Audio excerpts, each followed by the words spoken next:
오늘은 이투스 네오의 입시센터장이신 박건영 센터장님 모시고 올해 수능 관련된 이야기들 들어보도록 하겠습니다.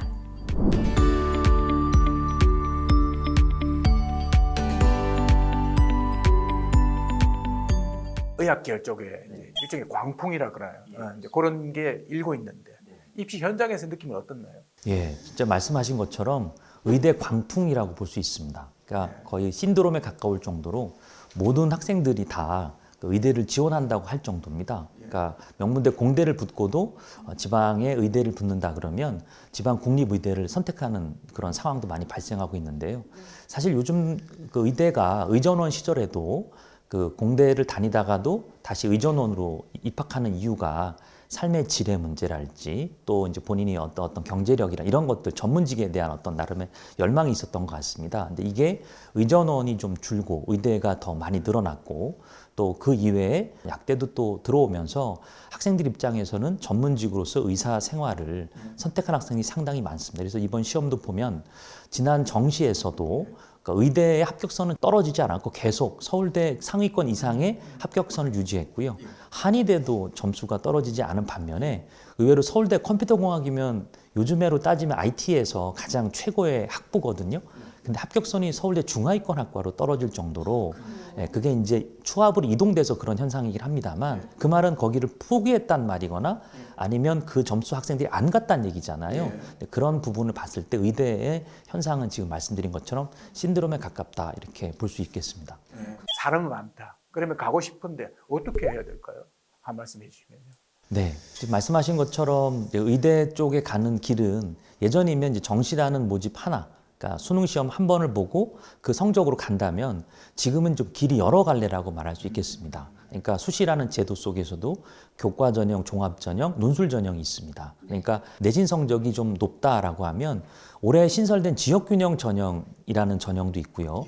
그리고 종합 전형에서 학생들의 꼭 내신만 보는 게 아니라 수능 최저와 그리고 비교과라는 교과외 활동을 통해 학생을 선발합니다. 그러니까 뭐 생명윤리랄지, 아니 의학 동아리에서 좀 더 깊이 있는 동물 실험이라든가 이런 것들을 해봤다랄지 이런 것들을 평가하는 게 있기 때문에 사실상 뭐 지금 수능에 대한 그런 결심을 하고 하는 방법도 있지만 수시로 의대를 진학해 보는 것도 중요하다고 보고요.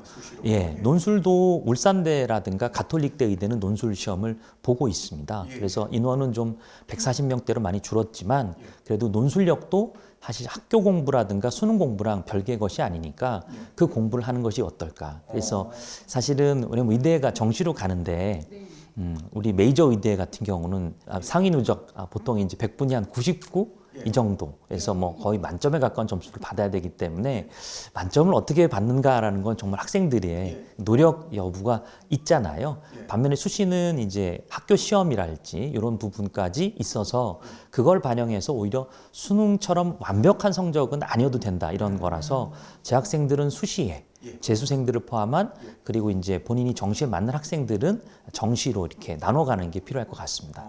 네. 이렇게 의학 계열 진학도 그렇지만요. 이공계 이런 자연계로의 쏠림 현상 몇 해 전부터 쭉 있어 왔는데 뭐 문과라서 죄송합니다. 문송합니다. 이런 얘기도 올 정도로 실제로도 문과 출신들이 취업하는 것보다 이공계 학생들이 더 많이 취업하기 때문에 제가 이렇게 입시 상담하다 보면 어떤 아버님들은 그냥 지방에 있는 국립공대를 보내고 문과는 그냥 안 보내거나 그렇게 하겠다는 경우도 있었거든요. 그 지역에 있는 회사를 취직하거나 이런 부분이 일종의 취업과 연관된 거라면 그러니까 두 번째는 입시적인 이유 때문인데요. 일단은 자연계 학생들의 인원이 문과 학생들보다 10만 명이 적습니다. 그러니까 문과 학생들의 인원이 또 많고요. 그런데 모집 정원은 문이과도 공통 똑같습니다. 반반인 거죠. 그러니까 모집 인원은 반반인데 그만큼 지원하고자 하는 인원은 문과 학생들이 훨씬 많은 겁니다. 그리고 문과 학생들이 최고 학부는 서울대라면 이과 학생들은 아까 말씀드린 것처럼 의치한 약대까지 있으니까 그 문과 학생들이 쓸 수 없잖아요. 게다가 상위 학부다 보니까 상당히 많은 학생들, 사실상 5천 명 정도 됩니다. 그러니까 의대가 3천 명에 가깝고요. 약대까지 합치면 한 5천 명의 인원들이 서울대 위 혹은 서울대와 비슷한 합격선에 있습니다. 그 아이들이 더 그쪽으로 가니까 우리나라 같은 경우도 대학의 네임밸류 중요하잖아요. 그래서 A 대학을 갈 점수면 이과면 그 점수에 그 A의 상위 레벨 학교를 가다 보니까 그것도 일종의 작용하지 않았나. 그래서 부모님들께서도 저도 이제 상담하다 보면 아이의 의지와 상관없이 부모님이 권유해서 자연계열 간 학생들이 점점 늘어나고 있는 건 사실입니다. 네, 입시적으로 유리하기도 하고요. 네. 의대는 이제 잠깐 말씀해 주셨고 이제 공대 이렇게 해서 올해 입시에 이렇게 한번 해봐. 이런 전형이 있어. 이런 계열이 있어. 이걸 한번 말씀해 주실 수 있나요? 예. 사실 올해 전형의 가장 큰 핵심은 지역균형 전형으로 대표되는 학교장 추천 전형입니다. 이 학교장 추천 전형이 과거에도 있긴 있었는데요. 그러니까 전교 30등 아이들, 그 아이들의 내신이 한 1점대에 혹은 2점대 이렇게 나옵니다. 근데 그 학생들의 내신을 중심으로 추천을 했고 그 인원이 적었거든요. 근데 올해부터는 뭐 한 학교에 뭐 10명, 뭐 11%, 한 학년에 4% 이렇게 하니까 제가 쭉 누적해 보니까 순수한 누적 인원으로 한 150명 정도가 추천에 대한 어떤 자격을 갖게 됩니다. 근데 모든 학생이 한 장씩 쓸 수도 있지만 학교에서는 이제 2장 정도를 두 학교 정도 쓴다고 보면 그래도 전교에서 한 70등 정도가 되면 학생들이 자격을 갖게 되고요. 수능 최저가 또 있습니다. 그러니까 수능 최저가 상당히 높습니다. 높은 최저를 맞추는 것도 사실 쉽지 않아서 과거에는 1, 2등급의 전유물이었다면 내 아이가 7, 80등, 또 내신이 3에서 4등급이라도 적어도 저는 인서울에 그래도 좀 이름 있는 학교에 지원해 볼 수 있는 자격뿐만 아니라 합격선이 나올 것 같습니다. 의외로 예전에도 논술을 제가 이제 학생들 원서 쓸 때 보면 연세대가 우선 선발과 일반 선발로 뽑았던 시기가 있습니다. 그래서 그때도 우선 선발의 최고 그 최저 기준이라는 게 있어서 높았거든요. 그러니까 통과만 하면 합격할 정도였고 이 추천 제도도 그 최저 기준이 있는 학교 같은 경우가 상당히 많이 늘었습니다. 그리고 학생부 종합전형도 사실은 최저가 신설되고 유지가 되고 있거든요. 근데 그런 걸 봤을 때 학생들에게 지역균형 전형을 1차적으로 고려해라. 그런 부분을 말씀드리고 싶고요. 그렇게 되면 재수생들도 재학생들하고 서로 겨룰 일이 없잖아요. 정시라는 제도로 지원하면 되니까 서로 사이좋게 길이 나눠지지 않나 이렇게 생각합니다. 네. 굉장한 꿀팁인데요. 네. 수능 시험이 이렇게 많이 바뀌면서 그만큼 불확실성도 커졌단 말이에요. 이런 상황이라면 모의 평가를 좀 잘 제대로 활용을 하는 게 중요하지 않을까 싶은데 어떻습니까? 네, 맞는 말씀입니다. 사실은 모의 평가가 거의 모의 수능에 가깝게 수능 문제에 거의 유사하게 출제진도 그 출제진이라고 볼 정도로 그 굉장히 유사한 연관성을 갖고 있습니다. 연 2번의 그 시험을 보는데요. 6월과 9월에 교육과정 평가원에서 실시를 합니다. 근데 그 공부를 통해서 변형된 어떤 유형도 알 수가 있고 또 기출 플러스 이제 새로운 신유형도 거기가 나타나거든요. 그러니까 수험생들에게는 일종의 예비고사처럼 예비 연습으로 충분한 그런 소재가 되고요. 아울러 평가원에서도 이제 매년 학생들의 수준이 좀 달라지니까요.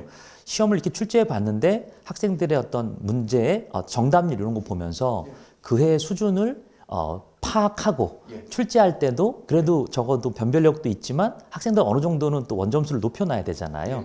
그런 정도를 파악하는 수단으로 같이 사용합니다. 그래서 여러모로 출제자나 시험을 본 학생들에게나 이 시험은 반드시 응시하고 그리고 전국적인 위치도 나오거든요. 그리고 그 위치를 파악해서 자기가 부족한 점이랄지 이런 것들을 판단하면 아주 좋은 시험이 됩니다. 네. 모의고사가 실질적으로 이제 수능 시험하고 점수나 이런 게 보면 거의 맞아 떨어지나요? 어떤 차이가 좀 날 수도 있고 그런데 어떻나요? 아무래도 이제 범위 때문에 그런 것 같습니다. 그러니까 수능 날 11월 달까지는 이제 전 범위가 출제되지만 그러니까 6월 평가원이라고 하는 첫 번째 시험은 일단 범위가 3학년 1학기 이전이고요.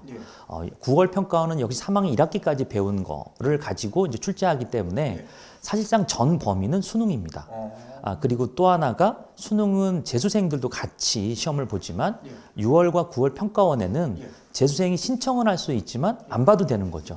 근데 일선 학교 학생들 같은 경우는 거의 의무응시고 의무응시 하더라도 또 나는 수능 안 보겠다는 포기자도 있거든요. 근데 이런 걸 고려하다 보면 실제로 표본에 있어서 6월과 9월의 그 표본이 나의 위치, 성적이 정확하지 않을 수 있다. 상대적으로 높게 나올 수 있다. 실제로 그래서 보면 6평 성적의 1등급 아이들이 11월 수능에 모두 1등급 유지하지는 않습니다. 네.